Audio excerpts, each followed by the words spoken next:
and welcome to Rise, Heal, and Grow. I'm Leah M. Hill. This show is a podcast production of Apollo Sunrise Center, which is a health, wellness, and spiritual retreat center in Merrimack, Massachusetts. On this show, we shine the light on those who nurture wellness and inspire positive change. And my guest today is Dr. Jill Stoddard. She is a psychologist and author of 3 powerful books, and also the founder of the Center for Stress and Anxiety Management. Welcome, Jill. Thanks, Leah, for having me. I'm so happy to be here. I'm happy you're here. We have lots to talk about today. We do, lots to talk about. I am so excited, but I just want to start with your love of psychology and how you got into that.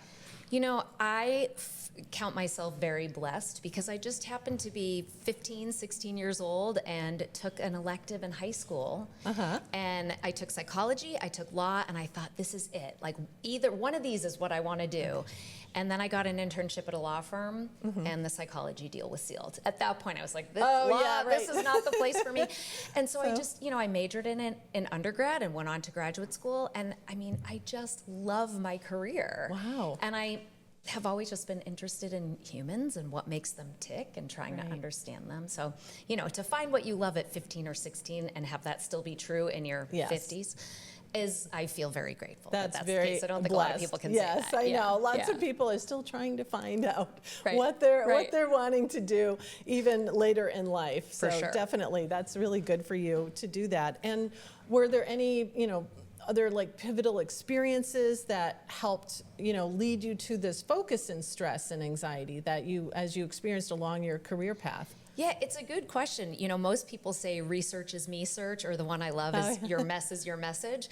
And that actually wasn't true for me. I mean, of course I have some anxiety like everybody does, but for me it was more, I knew that of all the therapies that we had available, we knew how to treat anxiety the most effectively, and it felt really important to me to be as impactful as I could be, and I really wanted to be able to make people better, and so that's really what drew me. Yeah, well, that's quite a challenge in our world, especially in our now. life. Yes. So you really, you really took on a big one, a big challenge there. But you also helped in your books. Now, you wrote 3 different books that all seem very different in different ways, but maybe you can just briefly describe your 3 books and what they're about. So they do seem different, but they're not. They all have one thread that makes them similar. And so the first one is the big book of ACT Metaphors, which is a book for therapists who do acceptance and commitment therapy. Okay. The second one is a prescriptive nonfiction, so self-help, which is called Be Mighty, and that's for women with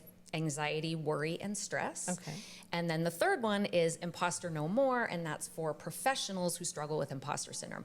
And what they all have in common is the sort of main goal that I want for the readers is to cultivate psychological flexibility. And that's the main goal of acceptance and commitment therapy, which is my specialty as a therapist and as a coach. Okay, so you'll have to define that, the psychological flexibility of what that is. So it is a very simple concept, not so easy to cultivate, but simple. And what psychological flexibility is it's our ability to be in this present moment, because that's the only one we've got, aware of and open to all of our internal experiences. So that's thoughts, emotions, physical sensations, urges, and then to make a conscious, deliberate choice about how we're going to act or not act that's in line with our deeply held values. So who do we want to be? How do we want to show up? I call it the me I want to be, because that's easy to remember. This sounds like a lot, but okay.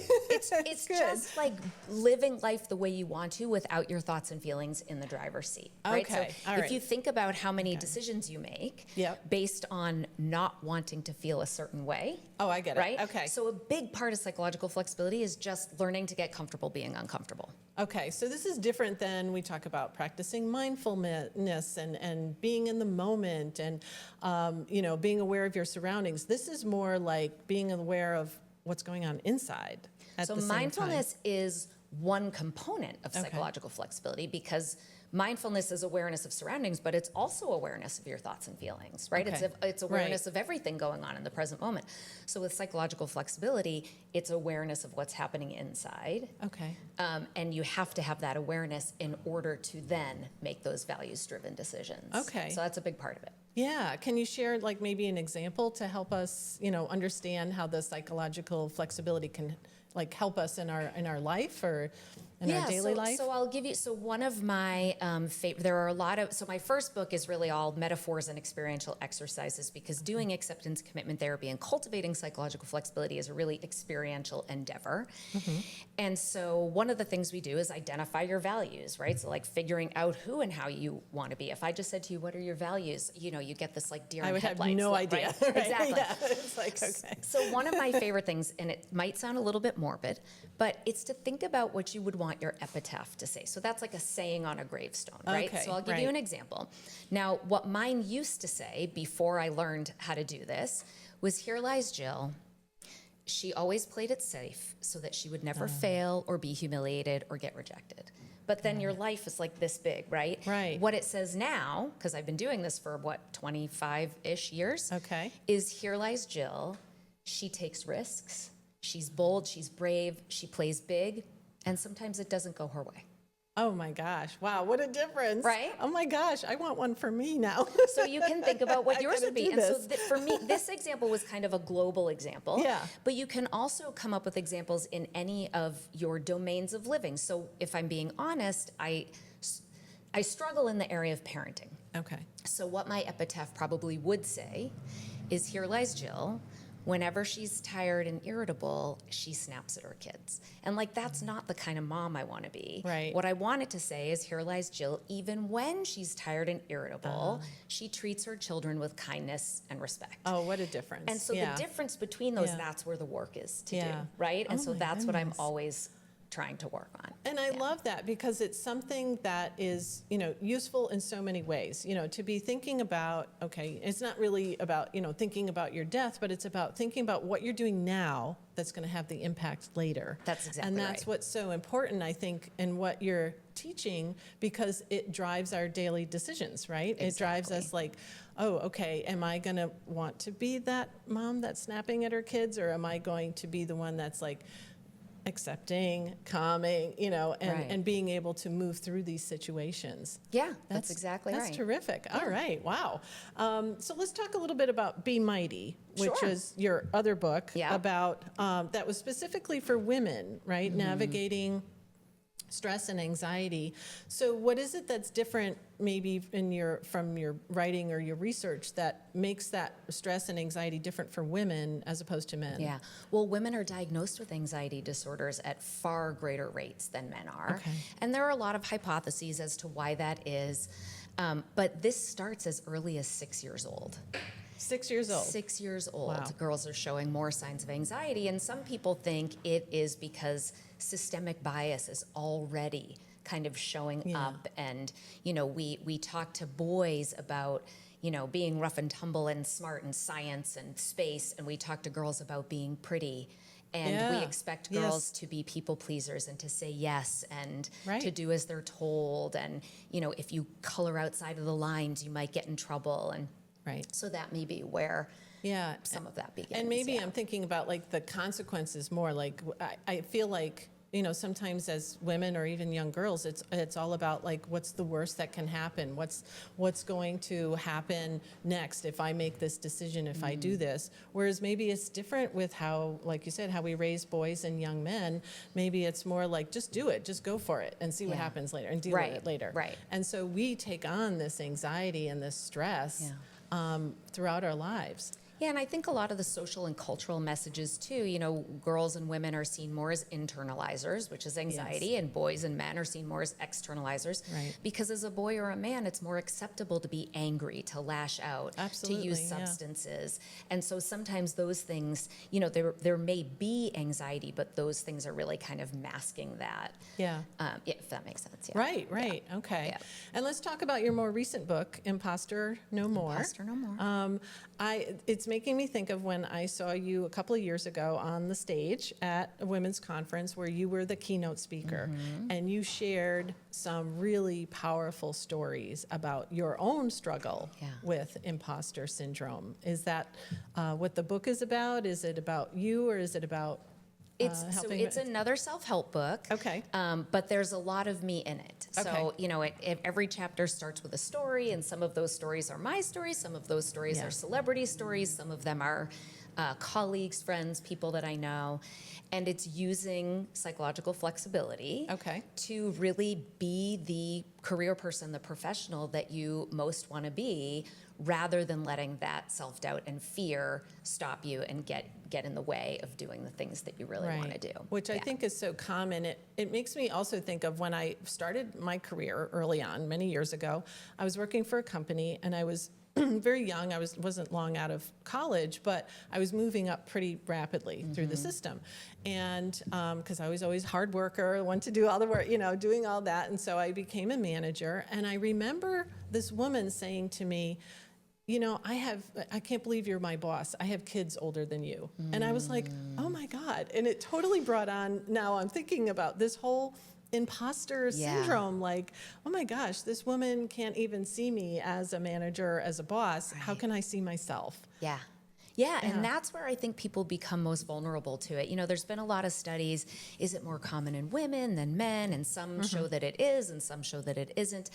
And what I think it really is more common in people who have experiences of being marginalized or othered, right? So if you have been told either overtly or covertly that you don't belong at all the tables, you might question whether you belong at all the tables, right? And so for you, it was an issue of age. For other people, it might, people of color, gender, being the LGBTQ community. One of the stories I tell, I think right in the beginning of the book, is how I told my dad that I was writing this book about imposter syndrome, and he was completely baffled about what this thing was. And I thought, he just doesn't know what it's called. But certainly if I define it, then he'll go, oh, yeah.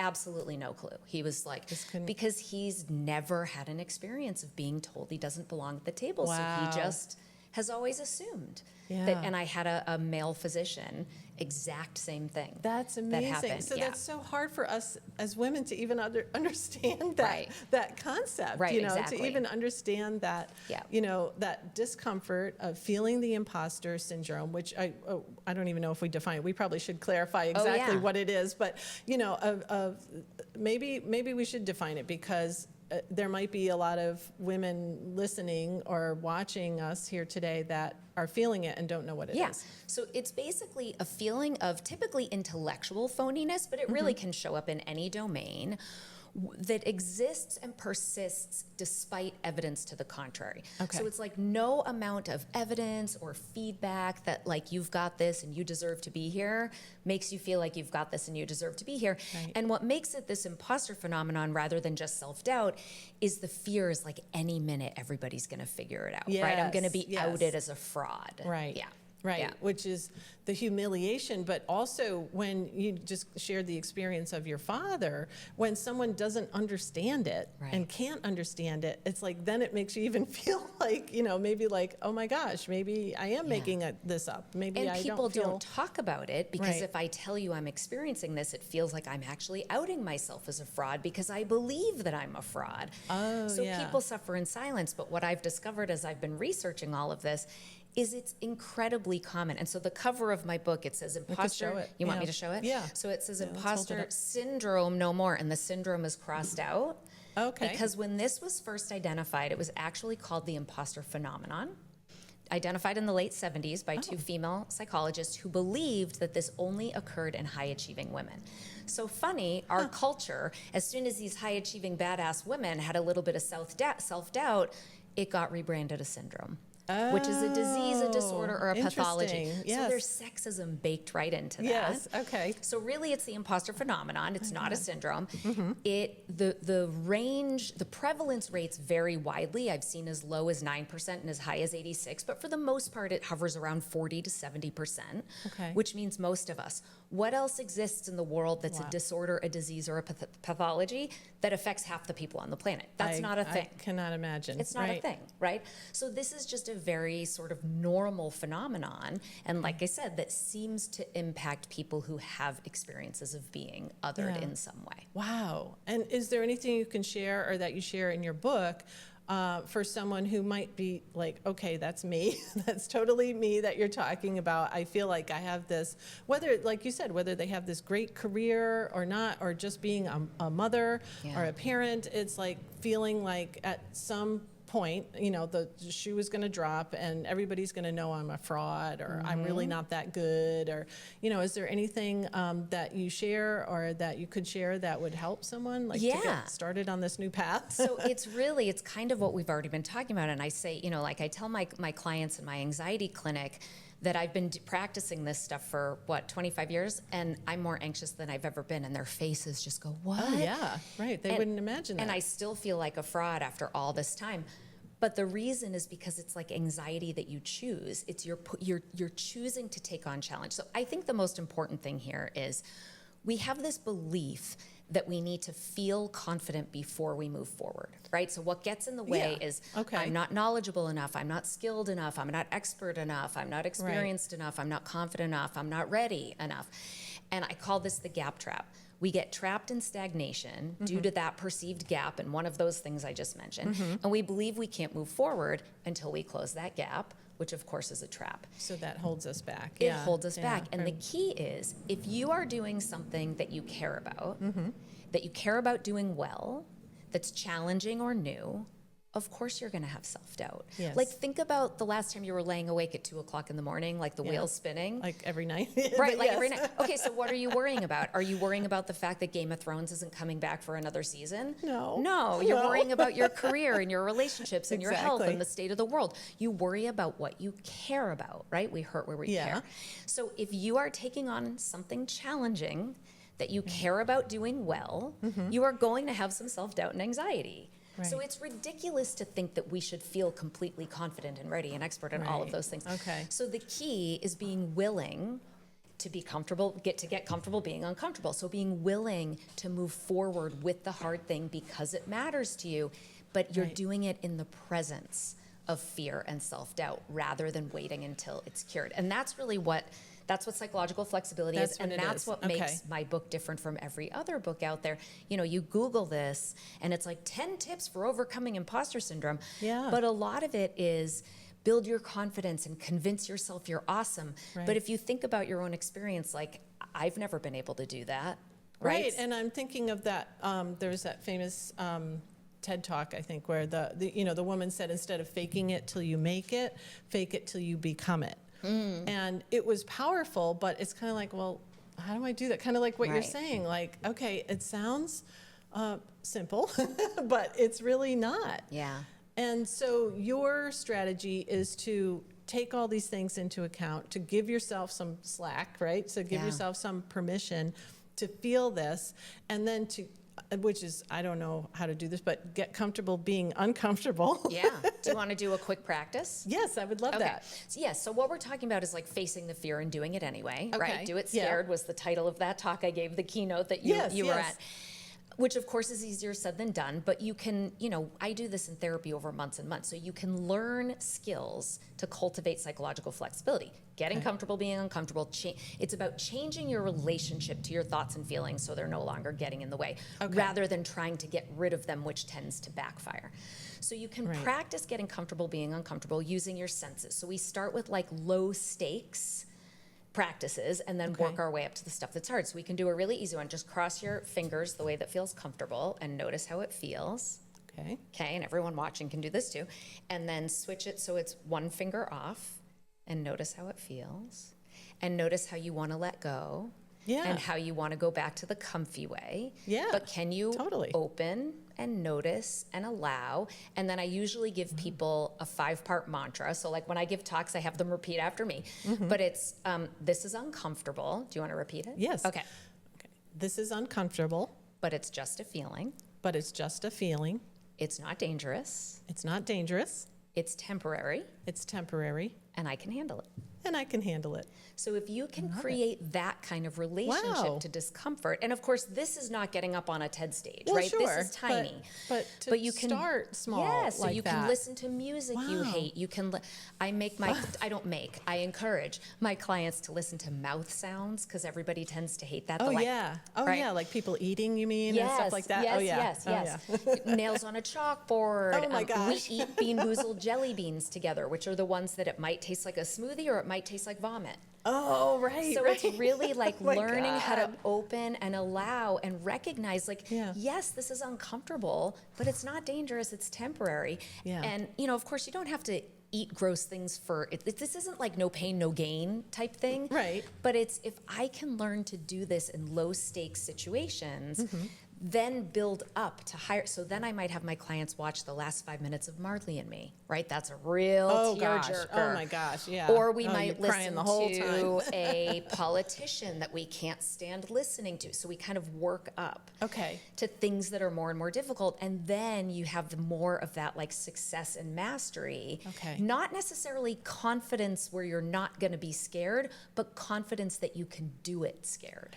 This is Because so you've been practicing. powerful because it's like you're building up, you're building skills, you're opening your awareness. And then I like that the example that we just did with folding our hands differently is a physical, tactical Exactly. feeling. So it's like I sensed how uncomfortable it was for me to do Yeah. that.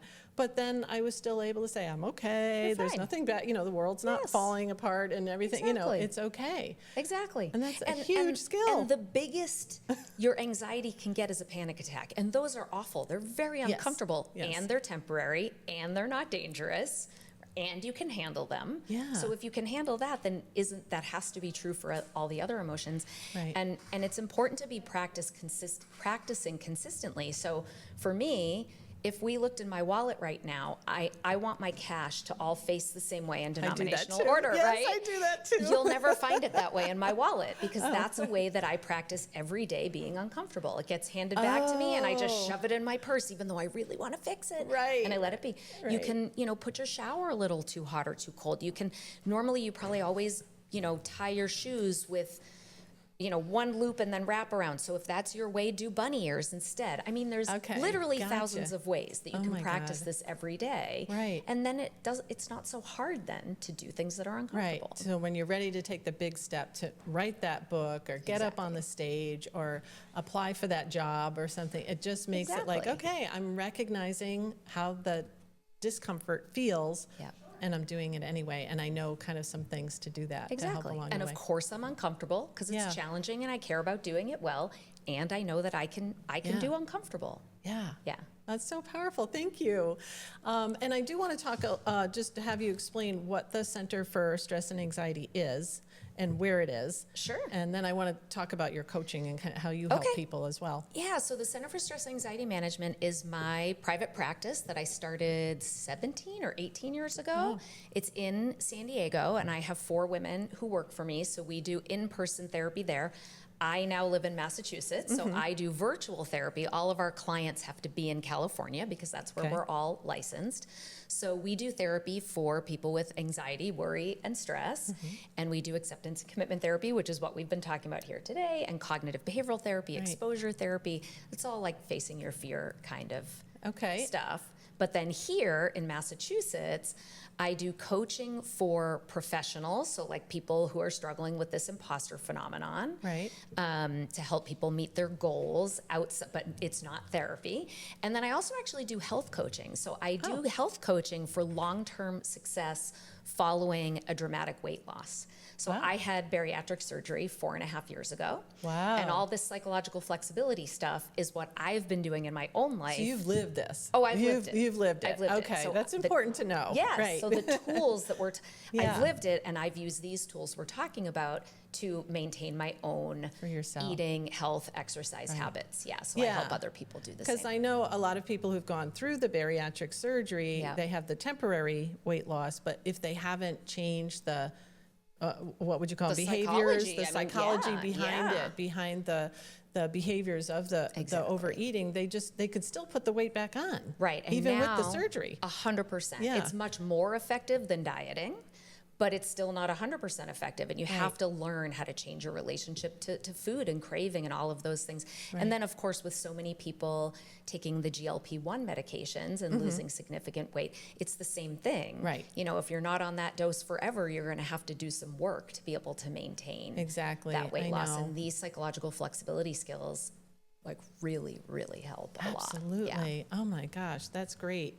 So a little bit about your coaching. Kind of, can you give us a description of kind of some of the issues you help people with, or some of the, I know you mentioned high achieving people and people struggling with weight issues. Is there something like that you specialize in along those lines? I mean, it's those two things. They sound kind of different, right? Yeah. Because it's professionals who, it's typically ambitious people who have, goals and ideas and aspirations, and they're like maybe doing the background work, but just can't get going, if that makes sense. Yes. One thing that I find fascinating is with the imposter phenomenon, there are these 5 subtypes. And if people want to find out theirs, you can actually go to my website, and it's jillstoddard.com//quizzes. Quizzes, And okay. so it's the perfectionist, the expert, the superhuman, the soloist, and the natural genius. And what if you're all of them? And you might be. might So be all the of them. quiz will I'm tell like, you the what first percentage. 4, I was like, yep. It'll say what percentage you are. Okay. And so the expert is the person who's like, I just need one more book, one more podcast, one more class, one more degree. So that's a lot of what I work with, is the people that are doing all the learning and the readying, but not moving forward. Not actually doing it right. Right. Okay. And then of course so the health and the professional seem really different. Yeah. But just like my books, every single thing I do falls under the umbrella of psychological flexibility. Wow. It's Okay. basically teaching people these skills so they can be the person they want to be and live the life they want to live, whether it's in their career, whether it's related to anxiety, whether it's related to keeping weight off. Wow, thank you for explaining that, because that was really important to clarify. And you are also developing a podcast of your own. I am. So How's I that? have a podcast that I do with 4 friends, 4 co-hosts that we've done for years. It's called Psychologist Off the Clock. And we interview experts in psychology about different topics to help listeners flourish in relationships, work, health. It is one of my most favorite things to do. Yeah. I mean, just such a thrill. I get to meet some of my professional heroes. Wow. And can't even believe they're willing to talk to me sometimes. It's so fun. But the new podcast really comes from my own personal experience. I have a brother who was incarcerated. It was kind of treated as this dirty little secret that we weren't supposed to talk about. Oh, gosh. And that never sat right with me, because I think when we collectively put our heads in the sand, it benefits perpetrators. And that's how perpetrators keep perpetrating. And what we definitely. need to be doing is figuring out how to help victims and survivors. And the way we do that is by talking. Right. And sharing And getting it stories out. Yes. and getting it out.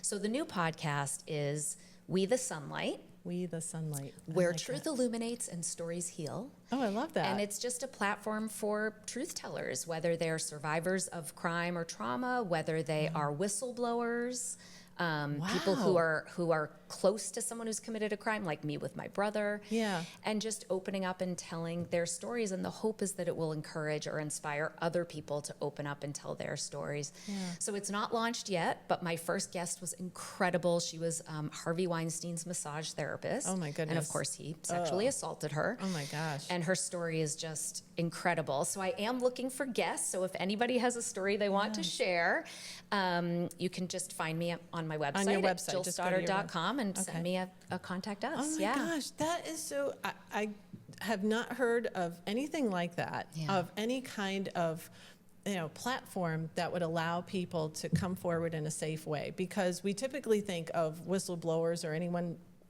who has experienced that kind of trauma, that there's this huge backlash. Yes. Now it's in the news, and the police Yes. get involved, and the attorneys get involved, and to have what feels like what you're developing is a safe place for Right. people to say, this is what happened to me. I'm traumatized, and I'm ready to either get help or help somebody else. Well, ideally, I want people who are have some distance from what happened. Okay, all Because right. if it's in the midst of it, you're Yeah. probably still traumatized good and to maybe know. not ready All for right. this. But Good to really, know. it's what's your story? What were the costs? Because there often are costs to speaking up. Yeah. But do you have any regrets? Would you do anything differently? And how has it helped you heal and grow? Yeah. Because most people feel like they heal and grow when they share their story. And you know, the Me Too movement, you can think of so many examples where it's speaking up that led to this systemic change, right? And Right. so I came forward. There's a podcast called Betrayal Weekly, which is a very big iHeart true crime podcast. Okay. And I told the story of my brother and my family. My family did not want me to do that, but I Okay. opted But to you do it did it anyway. anyway, yeah. And you know, I've already had several listeners I get really choked up when I think about this.